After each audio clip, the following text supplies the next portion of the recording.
तो पश्चिम बंगाल में दीदी का भेद्य किला पूरी तरह से ढह चुका है और सियासी बगावत की ये भीषण आग कोलकाता से चलकर देश की राजधानी दिल्ली में लोकसभा स्पीकर के दफ्तर की चौखट तक पहुंच चुकी है। पिछले 24 घंटों में टीएमसी के भीतर जो हुआ है इसकी कल्पना खुद ममता बनर्जी ने कभी नहीं की होगी। बागी सांसदों ने अब दिल्ली में भी मोर्चा खोल दिया है। दावों और आरोपों की ऐसी तलवारें खिंची हैं कि अब ये लड़ाई आर पार की हो चुकी है। लेकिन सवाल है कि क्या ये ममता बनर्जी के भतीजे अभिषेक बनर्जी की तानाशाही रवैये के चलते हुआ है या फिर इसके पीछे बीजेपी का ऑपरेशन लोटस है। लेकिन टीएमसी के गृह युद्ध में छूट रहे सियासी बम के धमाके से संसद भी अब हिलने वाली है। तृणमूल कांग्रेस के बागी सांसद जगदीश वर्मा बसूनिया ने आज दिल्ली में कैमरे के सामने आकर के जो कहा है उससे ममता बनर्जी के खेमे में मातम पसर गया है। बसूनिया ने आज साफ कर दिया कि अब वक्त आ गया है कि टीएमसी पर बागियों का कब्जा होगा। जगदीश वर्मा बसूनिया ने कह दिया कि बगावत की स्क्रिप्ट 18 मई से ही लिखी जा रही थी और अब तो बागी सांसद का पूरा कुनबा एकजुट है और पार्टी पर कब्जा करने की तैयारी में है। अगले सोमवार हम स्पीकर के पास जाएंगे और असली टीएमसी का गुट बनाने के दावा हम किया है वो दावा के मान्यता देने के लिए स्पीकर को हम बोलेंगे। साइन के प्रक्रिया 8 जून तक शुरू है। लेकिन जब बसूनिया बोले तो सिर्फ दावों तक ही नहीं रुके। बंगाल में जैसी ही राजनीतिक जमीन बदली, शुभेंदु अधिकारी मुख्यमंत्री बने, टीएमसी के पुराने नेताओं का मन लगता है डोल गया। जगदीश बसूनिया कैमरे पर खुलकर कह रहे हैं कि शुभेंदु अधिकारी उनके पुराने साथी हैं और उनके मुख्यमंत्री बनते ही बंगाल में विकास की नई गंगा बहने वाली है। सुनिए कैसे एक टीएमसी सांसद अपनी ही पुरानी पार्टी को कोस रहा है और नए मुख्यमंत्री के तारीफों में पुल बांध रहा है। पहले तो प्रधानमंत्री का काम तो है और दूसरे बात अभी शुभेंदु अधिकारी जी हमारा बंगाल का मुख्यमंत्री हुआ है और जिस तरफ से वो बंगाल का डेवलपमेंट के लिए सोचता है वो सबको साथ सहयोग देने के लिए काम शुरू किया है। तो ऐसे अगर चलेगा अगले दिन में तो बंगाल में डेवलप होगा, साथ साथ भारत तो होगा ही। वो हमारा तो पुराना साथी है, एक साथ हम टीएमसी कर सके हैं तो ये अगले दिन में और अच्छा होगा क्योंकि पुराना साथी दोनों पे हम एक जगह पे आया। तो आप सुन रहे थे टीएमसी के बागी सांसद बसूनिया टूट की वजह बीजेपी सरकार के विकास को सपोर्ट करना बता रहे हैं जो बंगाल में अभी अभी बनी है सरकार। लेकिन इससे पहले ही ममता बनर्जी के वफादार सांसद कीर्ति झा आजाद ने ये कहकर सनसनी पैदा कर दी थी कि टीएमसी की टूट के पीछे बीजेपी का ऑपरेशन लोटस का हाथ है। कीर्ति आजाद ने बागी सांसदों पर करोड़ों रुपए में बिकने और बीजेपी पर नोट तंत्र के दम पर लोकतंत्र को खरीदने का संगीन आरोप पड़ा। कीर्ति आजाद का दावा है कि बागी सांसदों को डराया गया, धमकाया गया और जो नहीं माने उनकी सुरक्षा हटाकर उनके घरों पर बीजेपी के गुंडों से तोड़फोड़ कराई गई। बाकी एमपीज के साथ जो इन्होंने किया कि पहले तो पैसा दिया, जो पैसा लेके मान गए बहुत बढ़िया है। किसी को 10 लाख पर मंथ का किया है, कुछ 50 लाख में मान गए हैं, कुछ 5-5 करोड़ में मान गए हैं। ये सारी लिस्ट जो आज दी गई है वो लिस्ट निशिकांत के यहाँ से गई है। निशिकांत के घर में ही आदमी बैठा है जिसने मुझे सारा कुछ बता दिया है और आगे बताता रहे, खोजता रह जाएगा, इसको पता नहीं लगेगा। तो उसके बाद जो लोग माने नहीं उनको सिक्योरिटी हटा के बीजेपी वाले अंदर गए, पुलिस बाहर सपोर्ट देती रही, भंगचूर कर दिया, तोड़ दिया, मार दिया। हाथ जोड़ करके लोग डर के इसके पास आ गए। लेकिन कीर्ति से डरने वाला नहीं है। लेकिन जैसे ही कीर्ति आजाद ने बीजेपी सांसद निशिकांत दुबे के घर का जिक्र किया, निशिकांत दुबे और कीर्ति आजाद के बीच ट्विटर वॉर छिड़ गया। निशिकांत दुबे ने सोशल मीडिया प्लेटफॉर्म एक्स पर आकर ऐसा पलटवार किया कि कीर्ति आजाद के सारे तीखे तीर हवा में उड़ गए। निशिकांत दुबे ने चुभते हुए लहजे में कीर्ति आजाद को उनके पुश्तैनी गांव की याद दिला दी और एक बड़ा राजनीतिक आईना भी दिखा दिया। निशिकांत दुबे ने लिखा कि आपका तो अधिकार और कर्तव्य दोनों है कि आप भी मेरे घर के बाहर या अंदर आकर प्रेस कॉन्फ्रेंस कर सकते हैं। पहली बात, मैं आपके साथ 10 साल तक बीजेपी का सांसद रहा हूं और आपके पिता आजाद जी मेरे अभिभावक थे। दूसरी बात, मैं आपका सांसद हूं। आपका पुश्तैनी गांव कस्बा मेरे लोकसभा गोड्डा में है तथा आपके बूथ से हमेशा 2009 से लेकर 2024 तक मुझे 99% वोट मिले हैं। इसलिए इस अधिकार का आप उपयोग करिए। मेरा सरकारी आवास गोड्डा के लोगों की ही देन है। तो ये निशिकांत दुबे का पलटवार था, लेकिन निशिकांत दुबे के पोस्ट के बाद कीर्ति आजाद ने फिर पलटवार किया। निशिकांत के पोस्ट पर रिप्लाई करते हुए लिखा कि मैं ट्विटर पर पोस्ट करने से खुद को रोक नहीं पाया।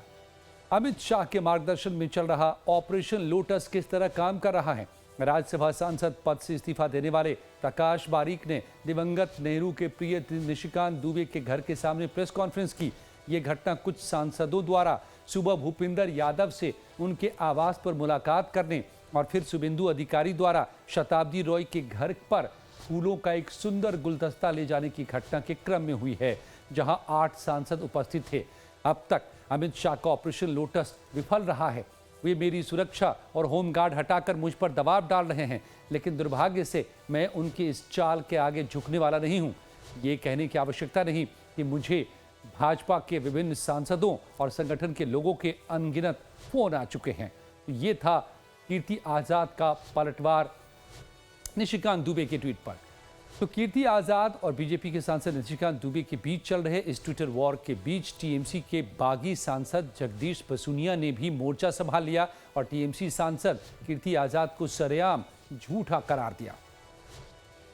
कीर्ति आजाद झूठा बोलता है, वो झूठ बोलने के लिए उसका ये बोलना ठीक नहीं है, क्योंकि हमारा जो 19 सांसद है वो भी एक सांसद है। किसी को खरीदने के लिए आरोप लगाना ये ठीक नहीं है। अब इस सब के बीच में सबसे बड़ा और यक्ष प्रश्न ये है कि टीएमसी में हो रही इस ऐतिहासिक टूट की असली वजह फिर क्या है? क्या ये सिर्फ बीजेपी का ऑपरेशन लोटस है या फिर टीएमसी के अंदर सुलग रहे अपनों की ज्वालामुखी? पार्टी के वरिष्ठ सांसद सौगत राय और कल्याण बनर्जी के बयानों से ये पूरी तरह साफ है कि इस महाविस्फोट के पीछे कोई बाहरी ताकत नहीं, बल्कि ममता बनर्जी के भतीजे अभिषेक बनर्जी के खिलाफ पार्टी के सीनियर नेताओं का चरम पर पहुंचा आक्रोश भी है। लाइव टाइम्स के पॉइंट ब्लैंक कार्यक्रम में बात करते हुए सौगत राय ने ऑपरेशन लोटस का दावा भी किया, लेकिन यह भी कहा कि अभिषेक बनर्जी को पार्टी से निकालना बेहतर होगा। सुनिए। मेरे पास भी ऑफर आया बीजेपी से, लेकिन मैं उसको स्वीकार नहीं किया। बीजेपी के लोगों से मेरा कोई पर्सनल झगड़ा नहीं है, लेकिन तब भी मैं सोचता हूं कि पॉलिटिक्स में, राजनीति में उसूलों को एक जगह होना चाहिए। मैं भी वो लेके बैठा हूं।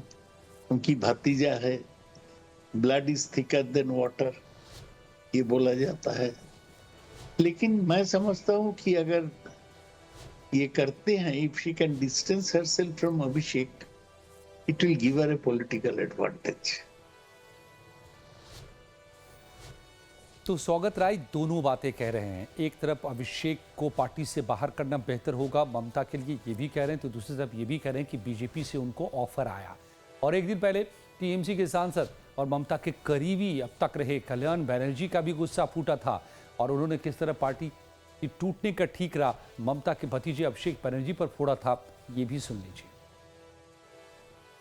पार्टी से डिसरेस्पेक्ट नहीं किया है, अभिषेक बनर्जी ने डिसरेस्पेक्ट किया है। इतना एरोगेंट, इतना एरोगेंट, इतना एरोगेंट, किसी को रेस्पेक्ट नहीं करेंगे। मर्जी माफी, इसको सरा उसको रखो, इसको सरा उसको रख। पार्टी तो अभिषेक नहीं है, पार्टी तो अलग है। इसलिए हम दीदी को बस आप सोच लीजिए कौन किसको श्लोक के लिए चलेंगे। अभिषेक बनर्जी का माफिक आदमी के लिए चलेंगे तो हम नहीं है आपके साथ। अब टीएमसी के सांसद सौगत राय और कल्याण बनर्जी ही नहीं, बल्कि टीएमसी से बगावत करने वाले सभी विधायक और सांसदों ने पार्टी के भीतर अभिषेक बनर्जी की तानाशाही को वजह बताया है टूट के पीछे। लेकिन एकलौते भागवत आजाद के ऑपरेशन लोटस के दावे में कितना दम है, ये तभी पता चलेगा जब वो अपने दावे का सबूत सामने रखेंगे। इस सबके बीच सबसे बड़ा सवाल अब ममता की खून पसीने से खड़ी की गई टीएमसी के अस्तित्व का है। क्या पार्टी ममता के पास रहेगी या बागी गुट का टीएमसी के सिंबल पर कब्जा होने वाला है। जैसा जगदीश ने, टीएमसी के बागी सांसद ने दावा किया है कि अब बागी गुट ये दावा करने जा रहा है। देखिए सबके बीच बीजेपी नेताओं का क्या दावा है। इसमें आरोप प्रति आरोप की बात नहीं है, इसमें स्पष्ट प्रश्न उठता है कि ये लोग ममता जी और अभिषेक जी से क्यों इतने दुखी थे। और यदि चुनाव के परिणाम को देखें तो जिस प्रकार से जनता ने पूर्ण रूप से भारतीय जनता पार्टी, नरेंद्र मोदी जी की सरकार जो केंद्र में चल रही है, राज्यों में जैसे हमारी सरकारें चल रही हैं, उसको मद्देनजर रखते हुए कैसे उन्होंने वोट दिया और बदलाव का वोट दिया है, तो ये स्पष्ट कर देता है कि ये जो चुने हुए सांसद या विधायक हैं वो समझते हैं कि जनता का रुख किस प्रकार से वहां एक आक्रोश है ममता जी, अभिषेक जी और ऐसे नेताओं के खिलाफ जो वहां पर इस प्रकार की गलत राजनीति कर रहे थे। और अब बात कांग्रेस की, मीनाक्षी नटराजन की। कांग्रेस को सुप्रीम झटका भी लग चुका है। अब आगे रास्ता क्या है कांग्रेस के लिए, ये बड़ा सवाल है। मीनाक्षी नटराजन का नामांकन रद्द होने के मामले में कांग्रेस को सुप्रीम कोर्ट से भी बड़ा झटका ही लगा। कोर्ट ने नटराजन का नामांकन खारिज करने के रिटर्निंग ऑफिसर के आदेश को चुनौती देने वाली याचिका खारिज कर दी। कोर्ट ने याचिका पर विचार करने से इनकार कर दिया। कहा कि जनप्रतिनिधित्व कानून के तहत चुनाव याचिका दाखिल करें। न्यायमूर्ति प्रशांत कुमार मिश्रा और एस चंद्रचूड़ की पीठ ने कहा कि अगर नटराजन की याचिका सुनी जाती है तो यह अनुच्छेद 329 से परे होगा। इससे एक नई परंपरा शुरू होगी कि नामांकन खारिज होने के बाद सुप्रीम कोर्ट भी सुनवाई कर सकता है। कोर्ट ने कहा कि चुनाव याचिका का वैधानिक रास्ता उपलब्ध है। दरअसल मध्य प्रदेश राज्यसभा चुनाव में रिटर्निंग ऑफिसर ने कांग्रेस प्रत्याशी मीनाक्षी नटराजन का पर्चा खारिज कर दिया था, क्योंकि उन्होंने अपने चुनावी हलफनामे में तेलंगाना में कोर्ट की तरफ से जारी एक नोटिस का जिक्र नहीं किया था। बीजेपी ने इसका विरोध किया, जिसके बाद रिटर्निंग ऑफिसर ने नटराजन का पर्चा खारिज कर दिया। कांग्रेस ने इसके खिलाफ मोर्चा खोल दिया। भोपाल से लेकर दिल्ली तक राजनीति गर्म हो गई। विपक्ष ने बीजेपी को निशाने पर लिया। जवाब में बीजेपी ने इसके लिए कांग्रेस नेताओं को ही कटघरे में खड़ा कर दिया। नटराजन की ओर से सुप्रीम कोर्ट में याचिका दाखिल की गई और चुनावी प्रक्रिया में रोक लगाने की मांग की गई, लेकिन शीर्ष कोर्ट ने इससे इनकार कर दिया। ऑनरेबल कोर्ट ने उनकी पिटीशन ये कहकर डिसमिस कर दी कि 329 में under article 329 there is a bar और वो इलेक्शन पिटीशन में जा सकते हैं, लेकिन यहां पर कोर्ट में उनकी पिटीशन डिसमिस कर दी गई। जनप्रतिनिधित्व कानून आरओपीए के एक्ट के 33A की बात अभिषेक मनु सिंघवी जी ने उठाई थी और यहां पर मुकुल रोहतगी साहब ने उसका जवाब देते हुए कहा था कि जब वो वहां पर पेश हुई थी, जब वहां पर उन्होंने अपना जवाब दायर किया था, इट इज देयर कि if any kind of criminal case is pending then you should give all the information pertaining to that criminal case. और जो इस केस में नहीं हुआ, उनकी नॉलेज में था, वो वहां पर गई थी, उन्होंने अपना जवाब दायर किया था और वो उनको समन भी रिसीव हुए थे, वो उनको अपने नॉमिनेशन में दिखाना चाहिए था। तो आइए समझते हैं कि सुप्रीम कोर्ट में दोनों पक्षों ने क्या दलीलें दी। कोर्ट ने नटराजन के वकील अभिषेक मनु सिंघवी और प्रतिपक्षी वकील मुकुल रोहतगी, कनु अग्रवाल, चुनाव आयोग की ओर से टीएस नायडू और मध्य प्रदेश सरकार की ओर से तुषार मेहता की दलीलें सुनी। नटराजन की ओर से अभिषेक मनु सिंघवी ने कहा कि रिटर्निंग ऑफिसर का नामांकन खारिज करने के आदेश पूरी तरह से गलत हैं। जनप्रतिनिधित्व कानून की धारा 33A के मुताबिक सिर्फ 2 साल से अधिक सजा वाले अपराध या जिन आपराधिक मामलों में अदालत ने आरोप तय कर दिए हों, उनका ही ब्यौरा हलफनामे में देना होता है। जिस केस का हवाला देकर रिटर्निंग ऑफिसर ने नामांकन रद्द कर दिया है, उसमें अदालत से आरोप तय ही नहीं हुए, न ही अदालत ने अभी उस पर संज्ञान लिया है। अभी सिर्फ कोर्ट ने एक निजी शिकायत पर उन्हें समन जारी किया है। दूसरी तरफ बीजेपी की ओर से वरिष्ठ वकील मुकुल रोहतगी ने सिंघवी की दलीलों का विरोध किया और कहा कि चुनाव लड़ना विधायी अधिकार है, ये कोई मौलिक अधिकार नहीं है। ऐसे में इस संबंध में अनुच्छेद 32 के तहत दाखिल रिट याचिका पर सुप्रीम कोर्ट सुनवाई नहीं कर सकता, क्योंकि अनुच्छेद 32 के तहत याचिका मौलिक अधिकारों के उल्लंघन पर दाखिल की जाती है। ऐसी किसी भी याचिका पर सुनवाई करने पर अनुच्छेद 329 स्पष्ट रूप से रोक लगाता है।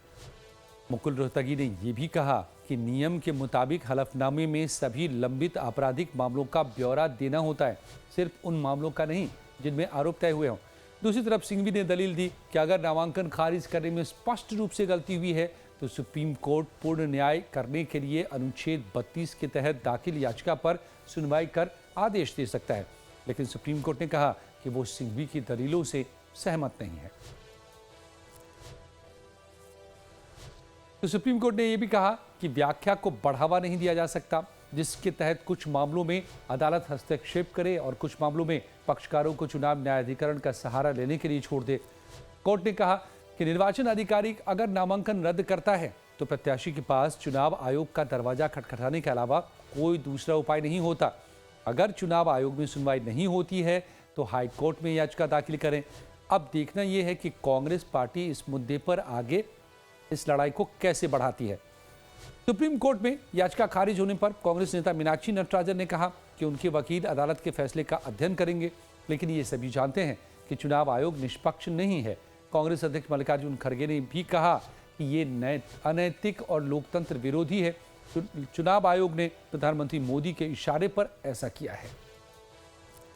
देखिए, मैं ये कहना चाहूंगी कि माननीय उच्चतम न्यायालय के फैसले का अध्ययन हमारे जो वकील हैं वो करेंगे। उस पर मुझे अभी कुछ नहीं कहना, वो कहना मेरा उचित भी नहीं है, संवैधानिक दायरों में नहीं है।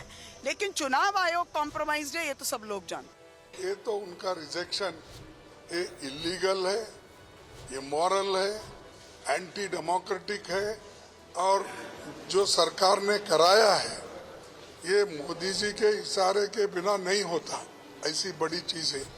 और मोदी जी ये पर्पसली कांग्रेस पार्टी को खत्म करने के लिए, डेमोक्रेसी को खत्म करने के लिए ये साजिश रख के हर जगह वो अपने लोगों को बिठाकर रिटर्निंग ऑफिसर्स जो खास करके उनके चाहने वाले लोगों को वहां पर बिठाकर ऐसी चीजें कर रहे हैं। तो मीनाक्षी नटराजन और मल्लिकार्जुन खड़गे ने साफ कहा कि सीट चोरी हुई है। सड़क से संसद और कोर्ट तक हमारी लड़ाई जारी रहेगी। मीनाक्षी नटराजन ने नामांकन रद्द होने के मुद्दे पर कांग्रेस पीछे हटने को तैयार नहीं है। कांग्रेस नेताओं ने भोपाल से दिल्ली तक मोर्चा खोल रखा है।